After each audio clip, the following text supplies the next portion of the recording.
శ్రీ వెంకటేశ్వర స్వామి మహిమలు పద్మావతి పరిణయం శ్రీ మహావిష్ణువు లక్ష్మీదేవితో కలహం వల్ల వేరు కావలసి వచ్చింది.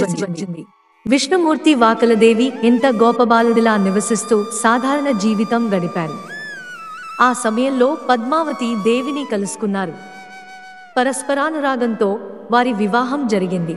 ఈ కథ మనకు ఒక బోధన ఇస్తుంది. పరమేశ్వరుడు కూడా మానవ రూపంలో సాదాసీదా జీవితాన్ని గడిపాడు. కష్టాలు వచ్చినా సహనంతో ఎదుర్కోవాలి, చివరికి సద్విజయం లభిస్తుంది. కొలువు గోపన్న హాతీ రామ బావాజీ కథ. ఒకప్పుడు గోపన్న అనే భక్తుడు స్వామిని నిరంతరం ధ్యానం చేసేవాడు. ఆయనకు దైవదర్శనం లభించింది. నేను ఎప్పుడూ నీ కొలువులో ఉంటాను అని స్వామి ఆజ్ఞ ఇచ్చాడు. ఆయనను హాతీ రామ బావాజీ అని కూడా పిలిచేవారు. అప్పటి నుంచి తిరుమలలో కొలువు సేవ ఒక ముఖ్యమైన ఆరాధనగా కొనసాగుతుంది. సందేశం: విశ్వాసంతో చేసిన భక్తిని స్వామి ఎప్పుడూ విస్మరించడు. అన్నమాచార్యుల ప్రేరణ. శ్రీ తాళ్లపాక అన్నమాచార్యులు తిరుమల శ్రీవారి కీర్తనలను రచించి వేలాది గీతాలను రాశారు. ఆయన కీర్తనలు నేటికీ భక్తులలో భక్తి రాగాన్ని రగిలిస్తాయి. ఒకసారి ఆయన స్వామివారి కీర్తనల వల్ల రాజదండనకు గురయ్యారు. అయినా ఆయన తడబడిపోకుండా భక్తి గీతాలనే ఆలపించారు. సందేశం: సత్యానికి, భక్తికి అంకితమవ్వాలి. ఆధ్యాత్మిక మార్గంలో ఎదురొచ్చే అడ్డంకులను భయపడకూడదు. శ్రీవారి కళ్యాణం. తిరుమలలో ప్రతి సంవత్సరం జరిగే బ్రహ్మోత్సవాలు స్వామి కళ్యాణానికి గుర్తుగా జరుగుతాయి. ఇది భక్తులందరికీ ఒకే బోధన: దైవం అనుగ్రహిస్తే మన జీవితం సంపూర్ణం అవుతుంది. కళ్యాణం అనేది భక్తుల భగవంతుని మధ్య నిత్యమైన అనుబంధానికి చిహ్నం. వక్కులమాల కథ. వక్కులమాల అనే భక్తురాలు రోజూ తన చేతివంటతో స్వామిని సత్కరించేది.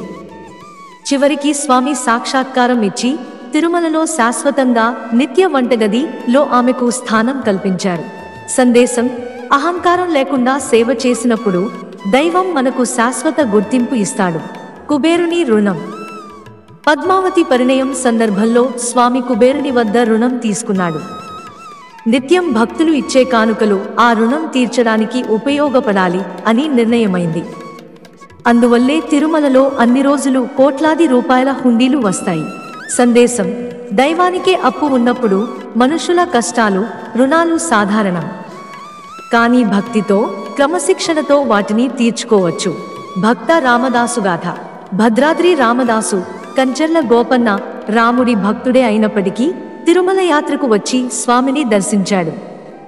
స్వామి అనుగ్రహంతో అతని జీవితంలో అద్భుతాలు జరిగాయి.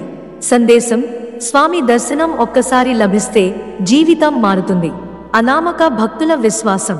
తిరుమలలో ప్రతిరోజు కోట్లాది మంది భక్తులు తమ శక్తివంచన లేకుండా విరాళాలు, జుట్టు, శ్రమ సమర్పిస్తారు. ఎవరూ స్వామి పేరుతో నేను చేసినది అని చెప్పుకోరు. సందేశం: భక్తి అంటే స్వార్థరహితమైన అర్పణ. అన్నదానం మహత్యం. శ్రీ వెంకటేశ్వరుని ఆలయంలో నిత్య అన్నదానం ప్రపంచంలోనే గొప్ప పుణ్యకార్యం. ఆకలితో వచ్చినవాడు అన్నం తిని ఆనందిస్తాడు. ఇది స్వామివారి దయతో కొనసాగుతున్నది. సందేశం: అన్నదానం కన్నా గొప్ప దానం లేదు. సేవ, పంచడం మనిషి జీవితానికి పరమార్థం. స్వామివారి శీలం. తిరుమల శ్రీవారు నిత్యం గర్భగుడిలో నిలబడి ఉంటారు. ఆయన ముఖంలో ఎప్పుడూ శాంతి, కరుణ, భక్తుల పట్ల ప్రేమ కనిపిస్తాయి. అది ఒక నిత్య ప్రేరణ. సందేశం: మనిషి కూడా జీవితంలో కష్టాల మధ్య నిలబడాలి, ఇతరులకు ఆశ కలిగించాలి. సారాంశం: శ్రీ వెంకటేశ్వర స్వామి కథలు మనకు 3 ప్రధాన బోధనలు ఇస్తాయి. సహనం. కష్టాల తర్వాత సంతోషం వస్తుంది. భక్తి. నిజమైన విశ్వాసాన్ని దైవం ఎప్పుడూ విస్మరించడు.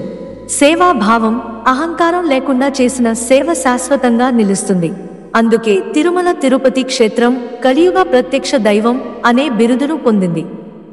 భక్తుడు స్వామిని నమ్మితే ఆయన జీవితాన్ని సరిదిద్దుతాడు.